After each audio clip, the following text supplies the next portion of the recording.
வணக்கம் தமிழ் மக்களே. தமிழக சட்டமன்ற தேர்தல் வந்து கொண்டிருக்கிறது. அதெல்லாம் ஒரு பக்கம் இருக்கட்டும்.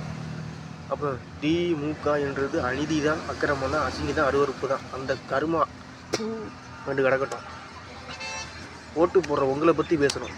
ஓட்டு போடுற உங்களை பற்றி இப்போ நான் பேசணும். நீங்களே என்னைய பேசலாம்.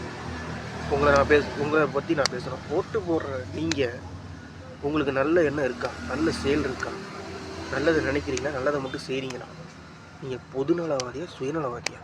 நீங்கள் மட்டும் நல்லா இருக்குன்னு நினைக்கிறீங்களா? எல்லோரும் நல்லா இருக்குன்னு நினைக்கிறீங்களா? இதான் முக்கியமே. எல்லோரும் நல்லா இருக்குன்னு நினச்சி தமிழக வீட்டுகளுக்கு ஓட்டு போடலாம். நான் மட்டும் நல்லா இருக்குன்னு நினச்சி அநீதி திமுக, அசிங்கம் திமுக, தூங்குன்ற அந்த கர்மத்துக்கு ஓட்டு போடலாம். ஓட்டுருவீங்களா? அப்படின்னா நீங்கள் கும்பிட்றீங்களே, 5 வேளை தொழுகிறீங்களே, இதான் சொல்கிறேன், சலிச்சுட்டு ஆகுது. அவன் நம்ம ஒன்றே சொன்னவனே உங்களுக்கு கோவம் ஏறிடுமே, கோவம் வந்துடுமே. வரக்கூடாது.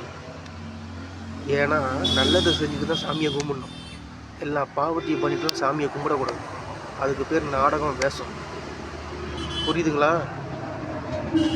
வயசு 32. நல்லதுன்னா என்னன்னு தெரியும். எது கடவுள் யாருன்னு எனக்கு நல்லா தெரியும். நல்ல செயல் தான் உண்மையான கடவுள். நீங்கள் தேடி தேடி அலையிறீங்களா? அது கடவுள் இல்லைன்னு நான் சொல்ல மாட்டேன். நல்லதை மட்டும் செஞ்சுட்டு சாமியை கும்பிடுங்க. நீங்கள் எல்லா பாவத்தையும் பண்ணிட்டு சாமியை கும்பிட்டா